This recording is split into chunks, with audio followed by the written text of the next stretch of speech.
This podcast is a production of Unfiltered Studios. If you would like to know more about joining Unfiltered Studios, please visit our website at unfpod.com for more information. Gene Shalit of NBC TV says, let's say it right at the beginning. Rocky is one of the best movies of the year. 4 stars, says the New York Daily News. Rocky hits right on the button, says Charles Champlin of the Los Angeles Times. Rona Barrett of ABC TV calls Rocky a definite Oscar contender. Newsweek says Rocky is a knockout. Rocky, starring Sylvester Stallone, rated PG. Rocky, the story that captured the imagination of audiences around the world, continues. Rocky 2. I was wondering if you wouldn't mind marrying me very much. The hope. I never asked you to stop being a woman. Don't ask me to stop being a man. The joy. I can't believe you've done this. The dreams. Maybe we can do better this time. Rocky 2, rated PG. Starts Friday, June 15th at theaters everywhere. Is a wrecking machine. Now, it's time for Rocky to face the challenge of his life. For the first time in my life, I'm afraid. It's time for new allies, new enemies, new dreams, new tears, new danger, new courage, new love, new excitement. It's time for Rocky 3, rated PG.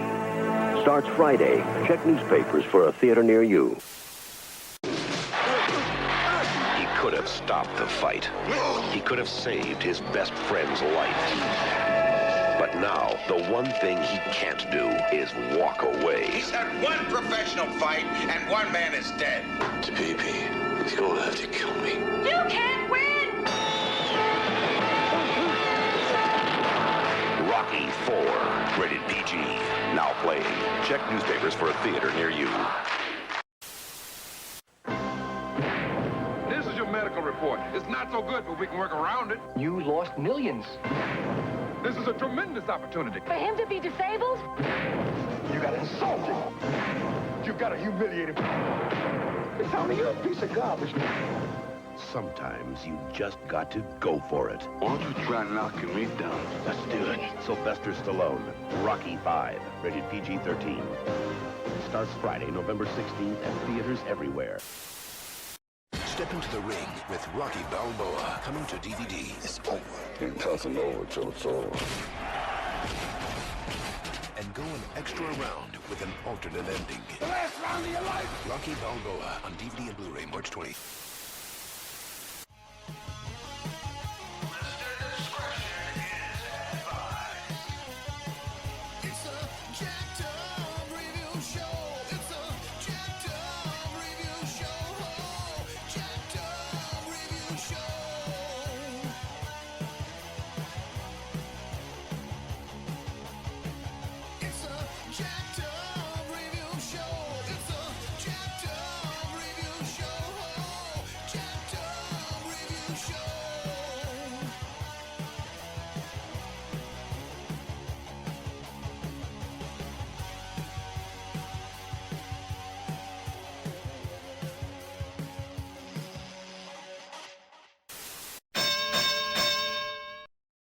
Everybody can change.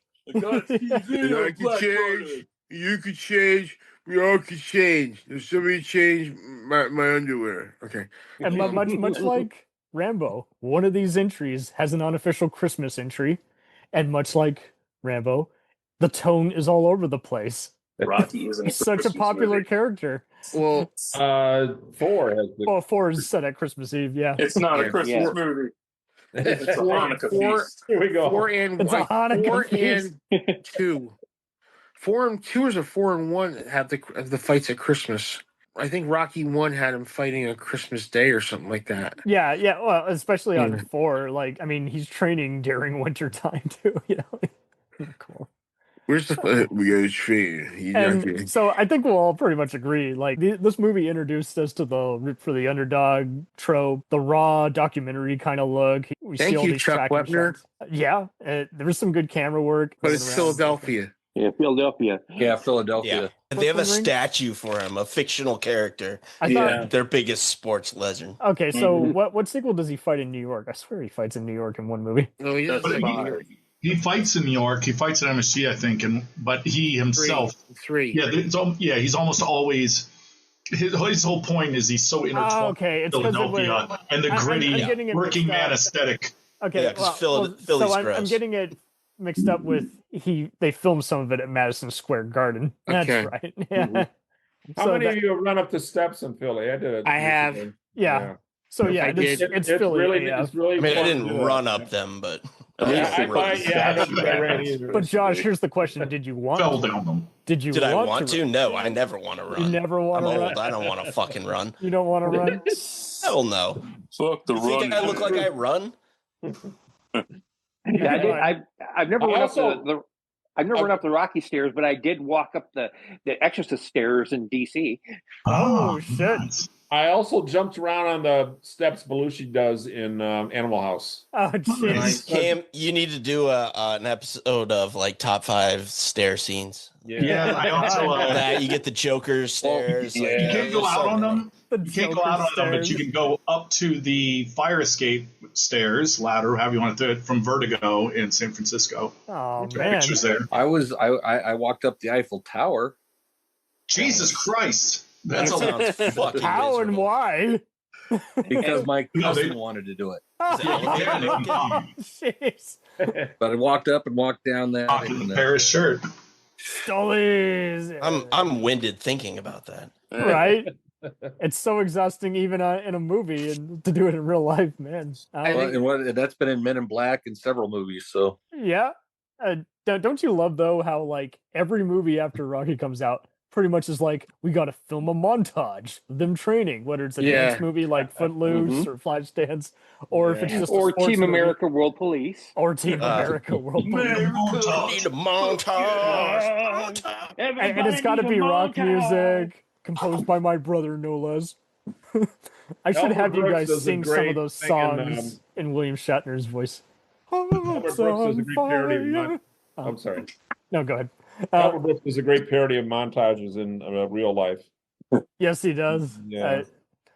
Well, and that's just it. Like a montage is like the easiest way to show. Like usually, I'm used to it now, where people use the documentary style and just show that an interview went south or something got awkward, so they're on to the next scene. But but Rocky kind of introduced the whole is like just show a passage of time. And it does help with the story and pacing so much. It's like, what are they doing now? So it's like a 2-minute clip. We fill in the gap. You don't get bogged down. It just moves along in a clip. It's effective. Well, the montage is used as a storytelling technique, specifically in, I think, in 1 and 3, because you watch his montage, Rocky's montage, right? And he's hitting meat, and he's chasing chickens, he's acting the fool, right? He's doing all low tech stuff, and then you see, God,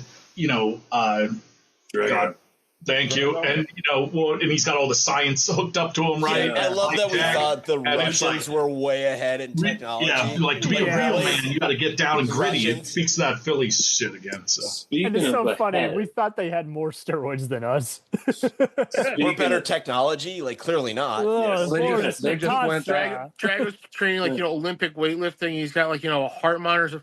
Rocky's like pushing a cart over his head with Paulie, Duke, and Adrian in it, and then he's doing the dragonfly sit-ups, the ones where he's putting his his feet like straight in the air, which I tried doing one time, and let me tell you, man, it hurts. It hurt. It's good movie magic, because we all know the modern athletes are like hyperbaric chambers, HGH, all that stuff. They would have smoked. Right? Just them trying to bring it back to him beating meat. No, that was his porn. That's the porn parody coming back. There you go. Bring him back to his roots. They also showed the Russian getting shot up too. Right? Yeah. Oh my God.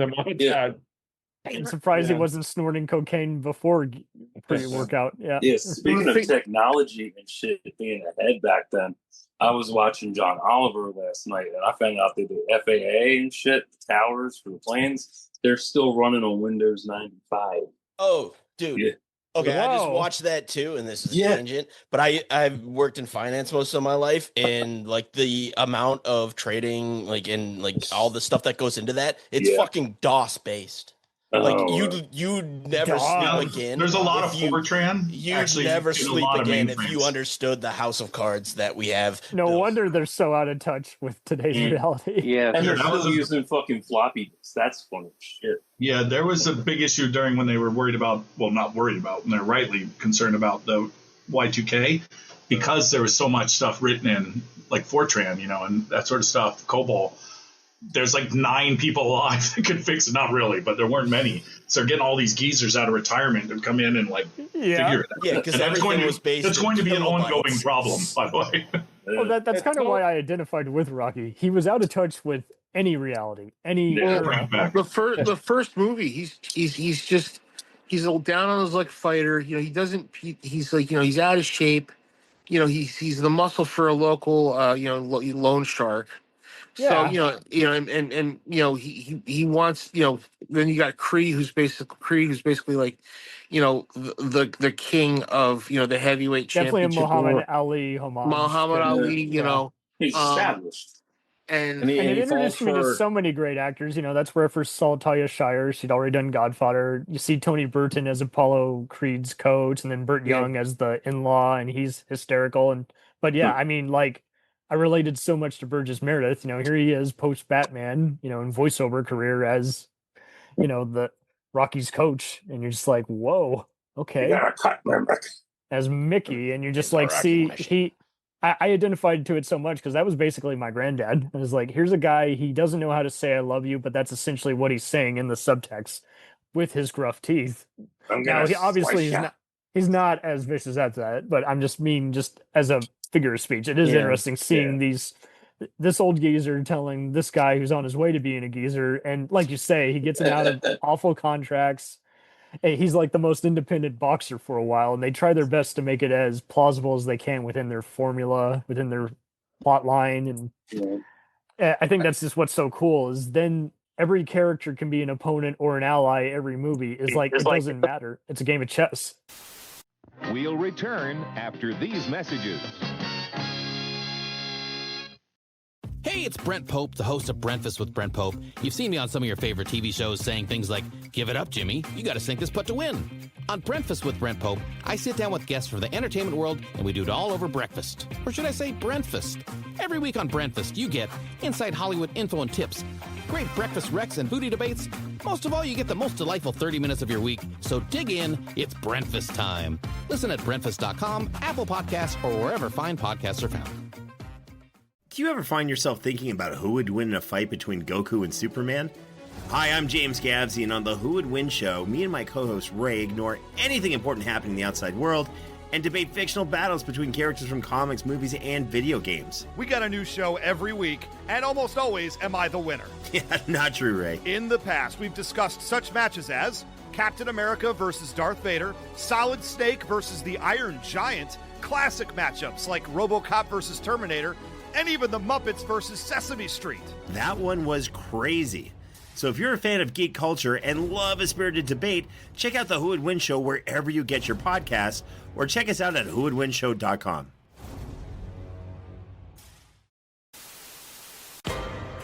I heard about a third fight between you and Apollo. How do you know all this? I'm a son. I want you to train me. Your father was special. I don't know if you are. See this guy here? That's the toughest opponent you're ever gonna face. What's wrong with you? Hey, somebody help! If I fight, you fight. Bring back everything that's ever hurt you. You belong here. You gotta ask yourself, what are you fighting for? Adonis Creed has been challenged by Victor Drago, son of the man who killed his father. I'm taking the fight. That's the same thing your father said, and he died right here in my hands. This kid was raised in hate. It's dangerous. This won't be the end of me. Or you. Because we're a team. Creed 2, rated PG-13. Adonis Creed. You don't remember me, huh? What happened with you two? We was like brothers. I got some unfinished business. Gotta be talking about Dane. I'm coming for everything. You threatening me? Let go of whatever was. and walk into what is.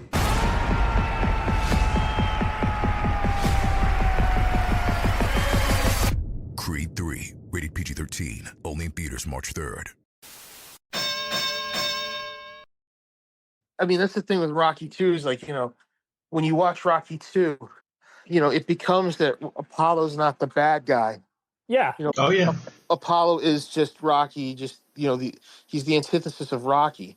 Yeah. So like if you watch it, in Rocky 3, he's like, what am I gonna do? And he meets Apollo, and Apollo's like, you had the eye of the tiger, you had this thing and you lost it. Yeah, I love their Well, relationship, how it builds, and Very it's good. like, actually, All the way through we're Creed, fucking buds, right? man. Yeah, Like, we're cool. Right. We're the cut from the same cloth. Right. I do like that they were willing also to not just ignore the race thing, and that's gotten more direct in the Creed films. Absolutely, dude. But Yeah. that plays a big role, and a lot of films wanted to shy away from it, but they took it head on. So I give them credit. Yeah, for that. I mean, it can't be overlooked that at the time, like that was not like nothing. Like It now was you very bat an eye. progressive, It's like, but- yeah, okay, obviously. we found that we could all unite against the fucking robot from Rocky 4. Yes. About Creed. I haven't had a chance to watch it. Does Rocky carry over through those three? Or is it three films? The first two. Two-thirds of them. I've only seen the first two. Yeah. Okay. Yeah. I saw all of them in theaters. I'm so fortunate, and each time I was like, "This is way better than it has any right to be." Like, it killed so much of the First one's quite formulaicness. good.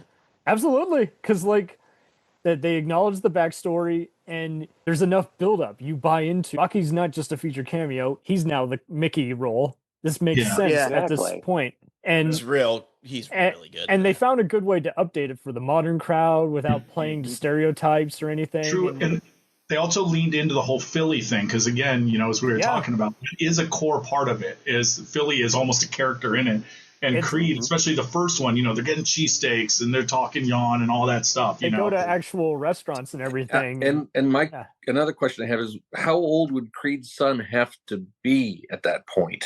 Well, you're digging deep into my lore on these films. He'd be in his 40s. Don't ask us to do math here. Yeah, math are hard. Math. So yeah, Michael B. Jordan was definitely in his 30s at least by that point. So that's kind of why they went with that. But I mean, Felicia Rashad was just amazing.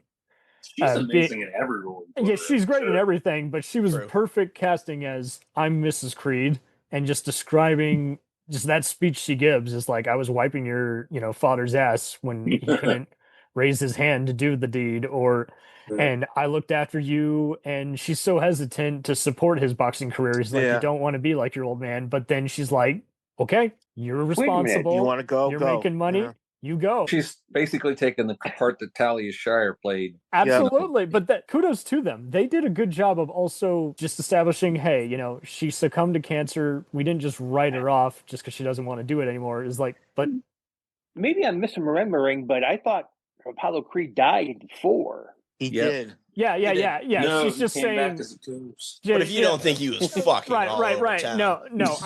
I'm just saying, like, she's describing just like how when he would lose a match, she would have to help him out with his broken hands. But that would have been funny though. I guess. I was wiping his butt 5 years after he passed away. I mean, and. She was just harvesting the seed, like it was an in vitro thing. Like, you'll love this though. I was raised on parts 1 through 4. Never bothered with anything after that. Each time I attempted to watch part 5 when it was on TV. Tommy Gunn? Yeah, I was so bored every time. It's a real bad movie. So it's so funny how Stallone. We'll get to Mike's favorite review, but it's so funny how Stallone has a problem with the part 5s every time. But I will give one good review though. I do love Richard Gant. He's a good actor. He's been on everything, NYPD Blue, Mindy Project, everything, and he plays the Don King inspired boxing promoter George Rocky Duke. 5 is the street fight, right? Yeah. Yep. We'll take it outside the ring. But yeah, we'll hear Mike give some I praise. don't know if we can give him a hard time for being bad at number 5s because there's not very many number 5s. I'm going through them like Star Trek 5. Yeah, I know. Like what movie? Like Attack of the Clones sucked. Yeah, are all The only 5s good awful? number 5 that it gets better is Fast and the Furious because that's number the best. 5 is alive. 5's the best in that franchise of what? 10? Tokyo Drift, but that's a different show. Let's get off it. Well, that's my number 2, but there you 5's go. the best. Mission Impossible 5. There you go. Friday the 13th, Part 5. It's all right. Anyway. Anyway, so go ahead. So, Mike, let's hear your favorable take on Rocky 5 because every movie needs some love, even if it's not the best. I liked it much better than 4. I thought 4 was that's fine. It's a good 4 is the best one that ended all, honestly. When you look back retrospectively, it ends the franchise. It's like there. He beat Ivan. It's done. 4 is like emotionally manipulative and like schlock, but I saw it at the right time in my life. That's my favorite. I kind of think America, baby. You got Rocky the first one, and his whole goal in that one was to go the distance, which he did absolutely. And then in the very last one, Rocky Balboa kind of does the same thing. He goes the distance. I did like the alternate ending for that though. Wait. There's an alternate ending. There's an alternate ending, yeah. The alternate ending is Rocky wins. You got stay with me on this for a second. I was thinking about this today. The plot line of Rocky 5 is he loses all his money and goes back to the old time. I was thinking of a Richie Rich comic book. Oh my God. Where him and his dad goes bankrupt and the guy wind up working in a junkyard and they find like cable and they somehow invest the cable and become rich again. It's oh my God. I thought that like crossover really I've been waiting for, Mike. Thank you. Richie Rich, Rocky, Balboa. It all ties together. Funny movie that we've all been waiting for. Wait, it gets I mean, when I think of Rocky, I think of Richie Rich. Yeah, it ties into Repo Man. Do they have a credible explanation why he lost all his money? Was it his manager? Or bad business investments. Bad business investments? Okay. Well, see, that's what I like. They blamed it on Paulie, didn't they? Kind of. Yeah, it was all the robots that they bought. But see, that's what I love too. Is they established he's a good fighter, but he's not bright. So that's what I love too. Was he slowly was gaining a brain. Yeah, he clearly wasn't a captain of industry, and then with all the headshots he took, like that was fun to say. Classic. That's what happens with boxing. You take enough punches and you become smarter. Good lesson. Well, if cartoons have taught me anything, you can like Richie Rich. As long as it ends on an even number, you're fine. Paulie's robot basically predicted Alexa. Oh, yeah. No, that's why I'm so anti-AI. Just the voice. Who trains Stallone for Rocky?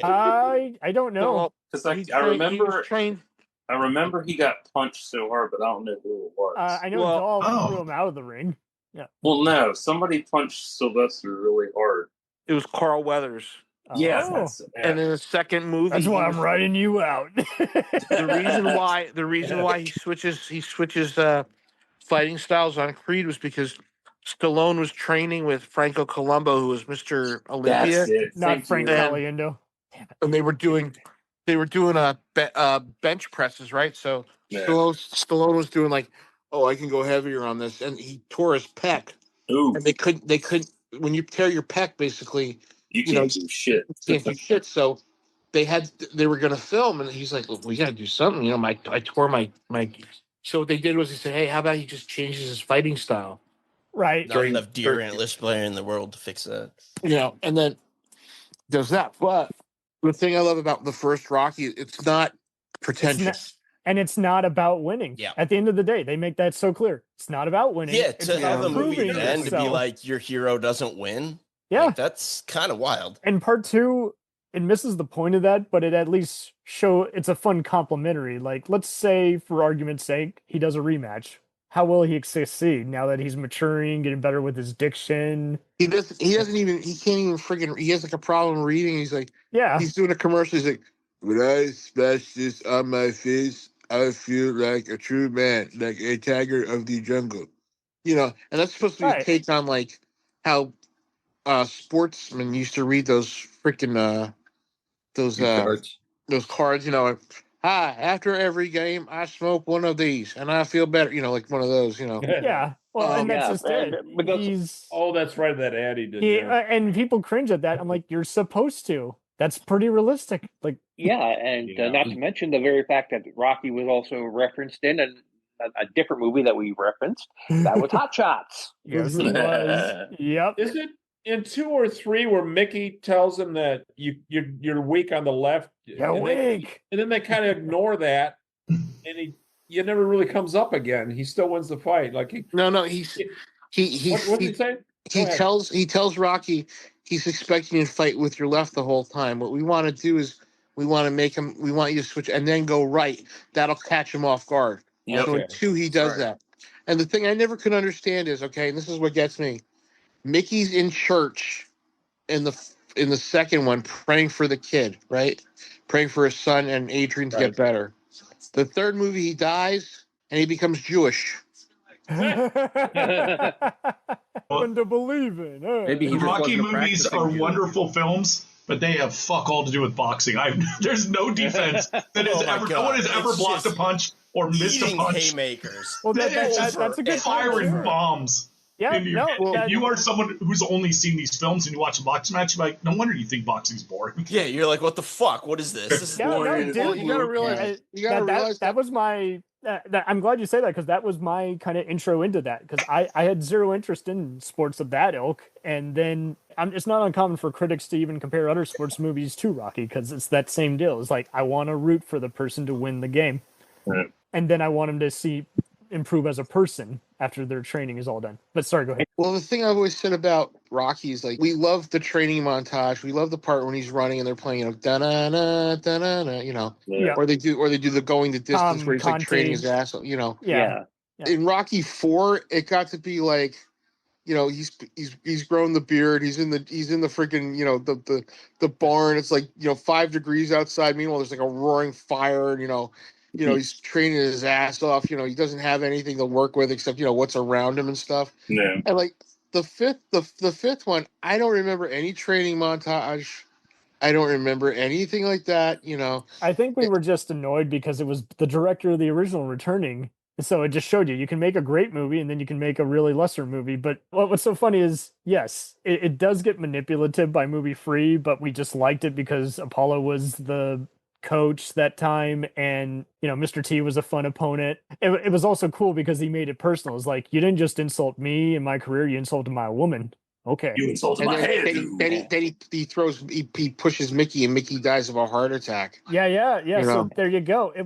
That's where it became a comic book, but then a little more fun. And then don't get me wrong, Rocky could not stand a single match against Muhammad Ali, but you like to think, for argument's sake, what if he could? Because he's doing all this overtraining. Funny with the parallels between this franchise and Rambo. Because I was just about to say, if I can channel my inner Cam, who wins between Rambo and Rocky? Oh, okay. You bring up Muhammad Ali, and I just remembered reading something that Stallone, when he was writing the script, he was inspired by watching a Muhammad Ali fight. It was Muhammad Ali versus Chuck Wepner, and Wepner was not supposed to be heavily favored to take Ali the distance. But what happened was he did take Ali the distance.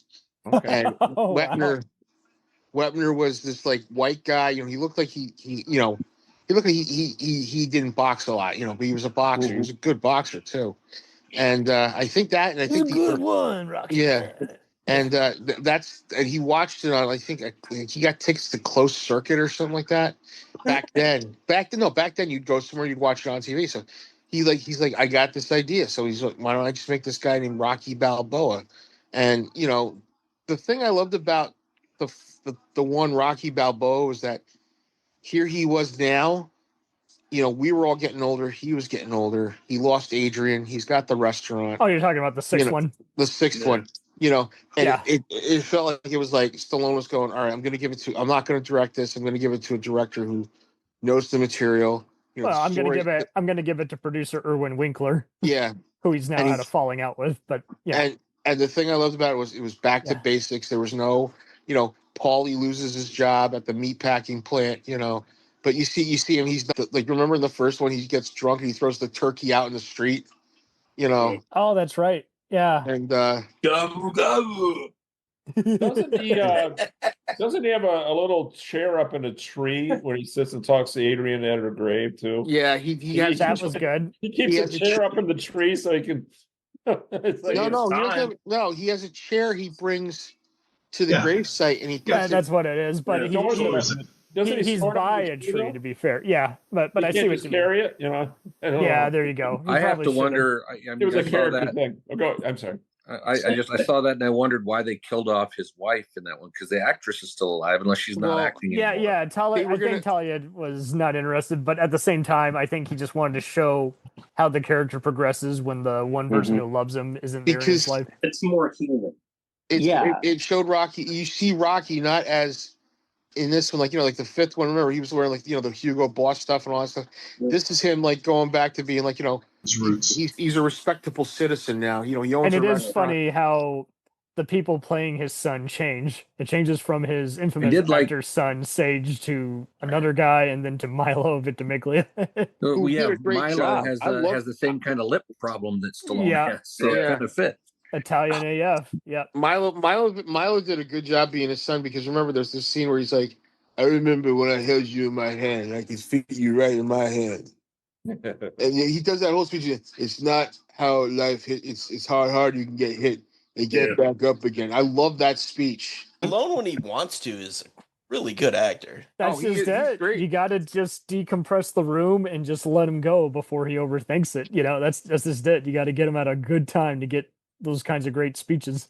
Going off the Rocky thing, I think for me, what made Rocky, the very first film, so good was that it subverted our beliefs. Because we expect somebody who's had those hard knocks, and we were rooting for him all the way through. We were emotionally invested in his winning, even though the goal was to go the distance. We always had that feeling that maybe he's going to win this time. And then when it doesn't happen, we still enjoyed the ride. And it's also a rags to riches story. Like he starts doing it. I'm not about being a millionaire. Full riches, because right. I'm just doing this because it's the only thing I know how to do, and I'm making it into a career. And I finally met the right guy at this boxing gym who's gonna sponsor me, promote me, and train me. And that's just it. It's a rough and tumble lifestyle. I love how he goes from beating up frozen pork in a freezer to doing other stuff on the streets. Side of beef. Yeah, beef. And then slowly he gets his own gym and he gets his other side hustles, but it didn't happen overnight, and it's earned, as opposed to we're making this up as we go along. Well, the parallels between this and the Rambo franchise, because the first of each series is more contemplative, and the hero doesn't really win, but then the next few get cartoonish and crazy. Well, it's also he comes back to being more real, with the fourth Rambo movie. It's that's just it. Real, well, and he's all fucked up. And then you could say the Creed movies, he's all fucked up and this sucks. My life. You could say Rocky getting a concussion is just him waking up as Rambo. There's also the First Blood. That first theme that we talked about in First Blood in Rocky 2, right? This is a person who knows one thing. This sort of violence. How do you fit this into the world? How do you make this work in a society where you don't fit in, because you know how to do a weird thing that no one else really can deal with, and you do it with sort of primitive ways, and returning to nature sort of thing. Or exploring a lot of this, and his sort of Cro-Magnon ass persona works very well for explorations of this theme. He looks like the missing link. So that's a good point. Another good movie to this is Synecdoche, New York, with Philip Seymour Hoffman. I watched that. Oh, yes. That's good shit. Oh, man. Oof. What's the connection? The humanity angle of it. Oh, gotcha. I think that is kind of cool, too. He knew what he wanted from the character, even if he didn't always have the best script prepared ahead of time. And I think that's just it, too. Like you guys are saying, even though there's some formulaicness as it goes on in each sequel, you still are kind of invested in just... He had enough to draw you in, and you can kind of understand why he was going to do this. He had complete loyalty to both these characters because they not only made his career, but then he's like, well, those movies turned out pretty good, so I might as well continue doing them. Just because, the 80s start so many franchises, I need my own franchise to bank on. Is he one that you would say had the most franchises? Yeah. Well, I mean, two big ones, and those are both what he's better known. And he had the Expendables, and right. So then he creates his third one, which is making fun of those, doing tributes to them, but yeah, Creed. I mean, I'm with you. Like, I liked Balboa when it came out. I don't think the story's remarkable, but I do like how they show him in a post ESPN world. You don't really remember the opponent, but he gives that great speech at the dinner about why he does what he does and why he still stays strong. But yeah, it's the Creed more in the vein of the first one. Absolutely. And yeah, the Creed trilogy, those are definitely 4 out of 5 too. Like the great standalone trilogy, also perfect throwback to any of the other first 4 Rockies. You're just like, man, like. Would you say they were better than the Rockies? Oh, see, that's what's so hard because like they're both good on their own right, but I don't think I would have seen it had I not known about Rocky. You know, I would at least recommend the first and third Creed, like especially because how personal that storyline becomes. But first one's really great. I dug how part 2 they actually redeemed Drago. They had I was about to say fighting. 2 was cool. I liked 2. It was paint by numbers, but it was funny. Yeah, they redo. Drago appears in the second one. Yeah, Richard Nielsen's back too, I believe. They both appear, but I loved how Drago actually goes to his son, and Dolph is actually getting all emotional. He's like, "I'll still love you. This isn't about you winning. We're free from the Federation." Well, that's the scene that gets me is like when you see him show up at Rocky's thing, and you can tell there's some animosity, but there's still this Drago. Dolph even pitched a Drago TV show to TV execs. It probably won't happen, but I would actually have been see that. Great, you know. Yeah, because I mean, I love Dolph like you say, well, that's his dead. He's always bigger than anything he's in, and unfortunately, since his agent wasn't Schwarzenegger's, he never had his fair deal. He's also like a genius too. He's like he's fucking smart. And it is so funny how he just about killed Stallone making that movie, and Stallone would shit dog him back. He's like, "Don't throw me out of the ring too hard." Well, the thing I've said about Creed 2, like I didn't see the movie all the way through, but when Drago showed up, a friend of mine was in the movie theater.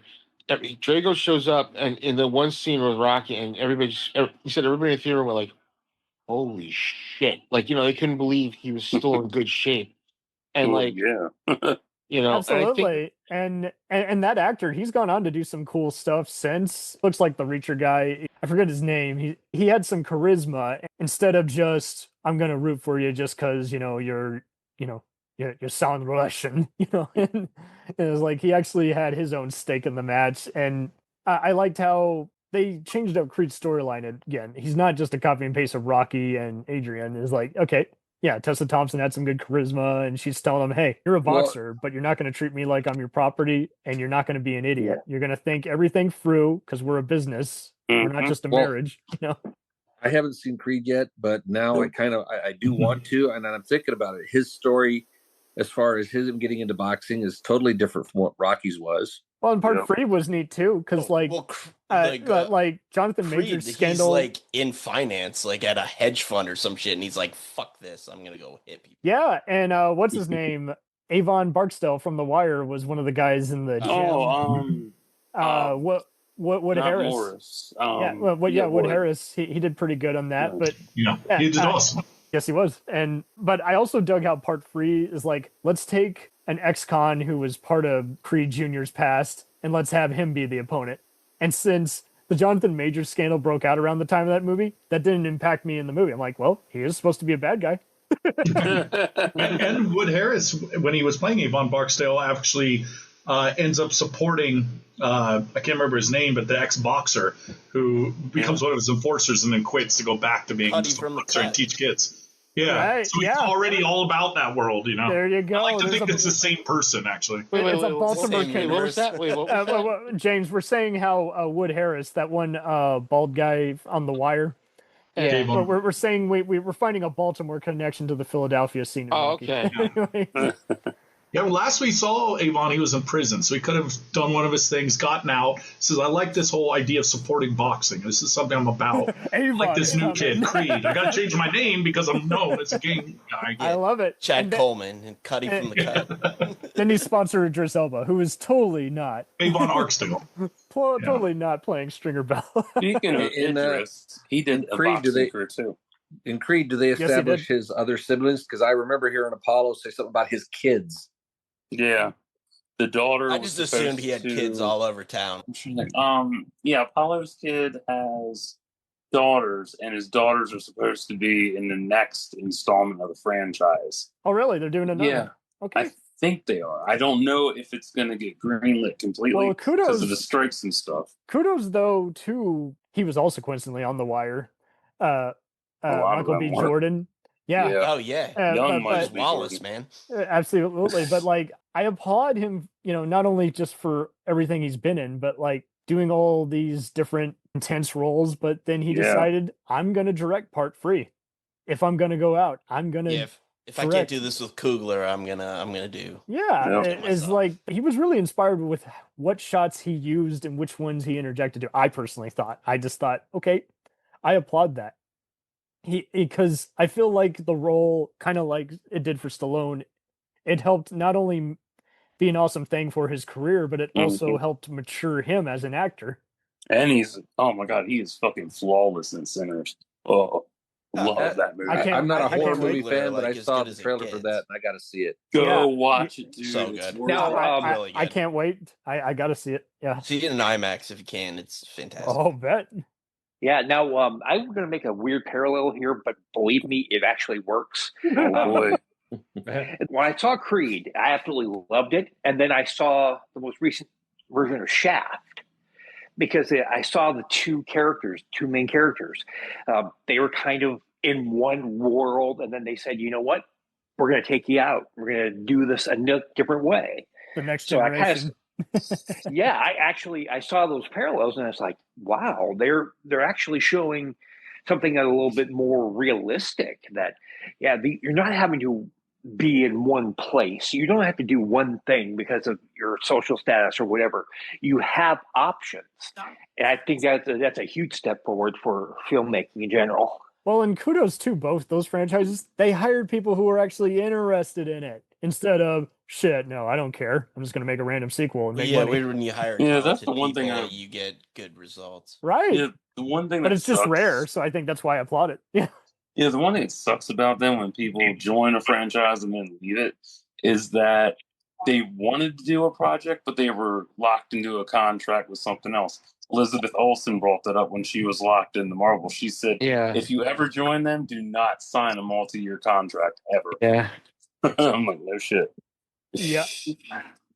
Oh, and so it's currently owned by Irwin Winkler and MGM, and that's why Stallone's been sour about it, because it's not owned by Balboa Pictures. It's not my film. It's not my film. And it's like, well, you got paid all the residuals each time. And I kid you not, anytime those movies are on MGM HD or ESPN, I will sit down and watch them.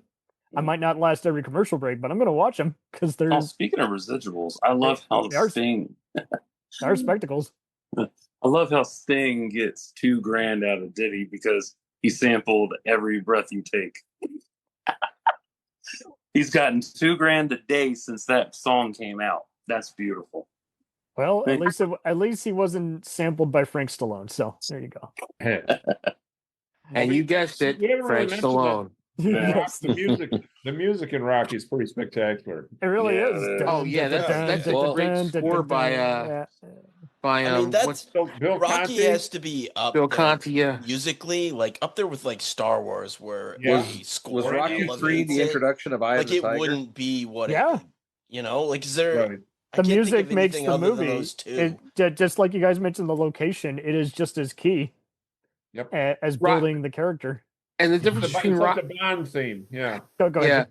and I'll say this about Rocky: they had a lot of great side characters in it. Because first off, you got Burgess Meredith's Mickey. Yep. You got Paul. Which we'll call is Paulie, Burt Young. Yeah, Burt Young. Talia Shire, was known, as Adrian. You got Bill, what's it called, Tony Burton as Duke, who I loved. Yes. And I loved the. And I would geek out every time Carl I saw Weathers, those. let's not forget. Carl Weathers, The absolute Not king. forget Carl Weathers. The thing I love is like in Rocky, Predator. Yeah. the thing I loved in Rocky Balboa is like when he says, there is to know without fighting. So we've been down that road before. And you can't run anymore because your knees, you can't take the pounding. And sparring is out because you've got So and like Paulie just turns and says, "I've had that." He says, "Now what we got to do is we got to some hard pounding punches." He says every time he takes a shot, it feels like he's kissing the express train. He cracks his neck. He goes, "Come on, let's build some hurting bombs." And that the training montage starts. I was in the movie theater when that happened. Everybody started cheering because they wanted to see that. They wanted to see him run up and down the hills and lift the weights. That's the other thing too. You're excited to see what he'll do next. It's not just I'm looking forward to the next fight. No. And so I think that's just it. I think that's why it's a little less robotic than Rambo. It is more approachable. Is like, hey, I want to see him get his first, expensive steak. Hey, I want to see him get his first, house. You're seeing the progression of a person. You brought up actors in franchises. Carl Weathers. I mean, Rocky. Yeah, he was only in one Predator, but that's a franchise. Action Jackson. Action Jackson was supposed to be a free Star Wars. I was going to say that should have been a franchise. It should have been. Happy Gilmore. Happy Gilmore. That's the next one. Happy Gilmore. Cinematic universe. Yep. All the best may not lines. be in them all, but those are franchises. Yes, they are. Yep. No one's mentioned one of the most iconic scenes in the Rocky, in 2 with those kids chasing him down the street. Yeah, that's so great. It's just great. Well, and I think that's and then just you see the it. deleted scene for that where he beats the kids. Well, no, they redo that in Creed, right? In Creed, he's running and they redo that, and that's just it. Like the running was just so thrilling, but it was also emotional. It was just beautifully filmed. I think that's just it. It makes all this what should be soapy melodrama approachable because it comes with someone who had some kind of heart, and so it's not uncommon that when there's a new MMA fighting or boxing movie that comes out, almost everyone's going to be like, hey, it took a note from Rocky, even if it just took a shot from that, or did a small nod. It's definitely heavily inspired. It doesn't feel manipulative in the least. It just felt real when those kids were chasing. The music plays a big part in that, right? Because it's not quite an orchestral score. It's almost like big band, but which works for the pomp and circumstance of sort of marching bandness of boxing, right? And it's got the funk that Philly's known for. It's really well thought out for. And the sound design is good. The sound design is good too because it fades out just as the boxing is happening. Whoever did the Foley work was working overtime, man. The sounds of those punches is amazing. Every one of those is like a rib breaker. It's the classic, just meat falling from. I'm sure it's just wet meat falling from. Slapping a steak. There's some crunch to it. Ugh. Absolutely.